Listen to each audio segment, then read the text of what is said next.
Hello, hello et bienvenue sur ma chaîne Beauté Régénérée. Donc j'espère que vous allez bien. Donc aujourd'hui on va parler de l'eau car elle est très importante pour le fonctionnement et le bien-être de tout notre organisme. Et donc je vais vous indiquer comment choisir une bonne eau au supermarché. Et donc voilà, avant tout je vais commencer par me présenter. Donc je m'appelle Cécile Bété, je suis coach experte holistique. Je vous aide à retrouver un bien-être physique et psychologique à l'aide de méthodes naturelles. Donc comme vous l'aurez compris, ici on parle de soins naturels et ancestraux pour retrouver la forme au quotidien. On parle aussi de tout ce qui va vous permettre de prendre votre santé en main pour retrouver l'harmonie. Et donc on va parler de l'eau. L'eau est à l'honneur aujourd'hui parce qu'elle a un rôle, elle joue un rôle donc qui est très important pour notre forme au quotidien, pour que nous soyons bien et donc en forme au quotidien.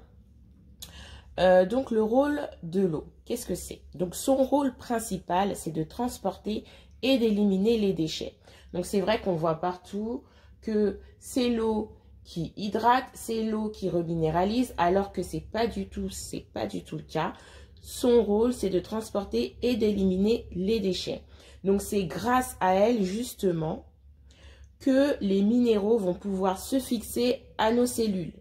Parce qu'elle va avoir ce rôle justement d'éliminer les déchets pour que notre organisme soit à même de donc fixer les minéraux et donc de nous hydrater, les minéraux que nous allons retrouver donc dans notre alimentation à travers les herbes, à travers les plantes, à travers les légumes et les fruits. Donc c'est bien à travers donc notre alimentation que nous allons pouvoir donc fixer les minéraux donc dans nos cellules et donc par la même occasion nous hydrater.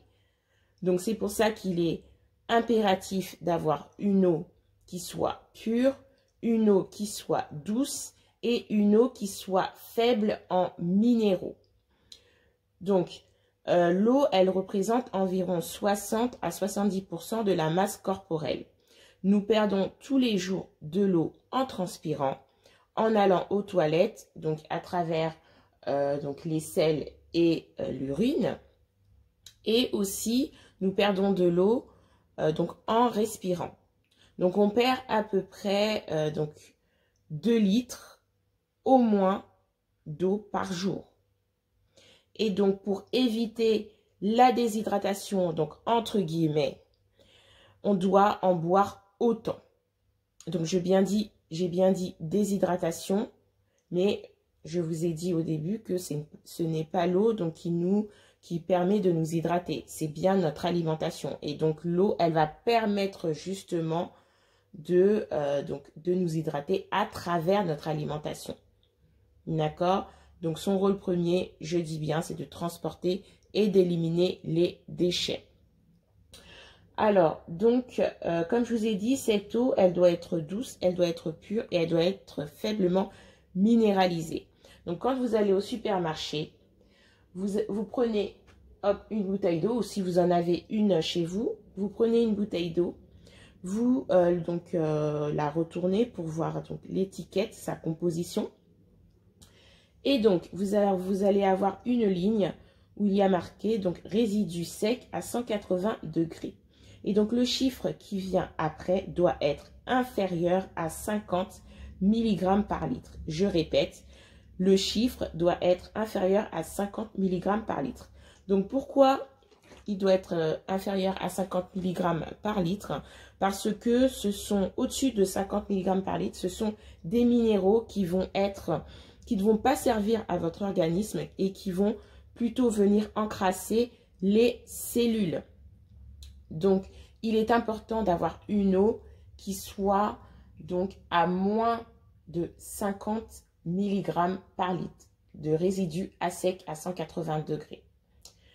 Donc, voilà, c'est tout pour cette vidéo. J'espère que ça vous a aidé. C'est vrai que parfois, on a des symptômes et on ne sait pas à quoi sont dus ces symptômes et on ne regarde pas toutes ces petites choses qui peuvent être qui peuvent causer justement tous ces désagréments au niveau de notre organisme. Donc, comme je dis toujours, il vaut mieux Donc déjà enlever ce qui est facile à enlever, changer ce qui peut être changé. Donc regardez bien toutes ces petites choses que vous faites, toutes ces petites choses que vous avez, que vous consommez ou que vous faites au quotidien qui sont néfastes à votre organisme.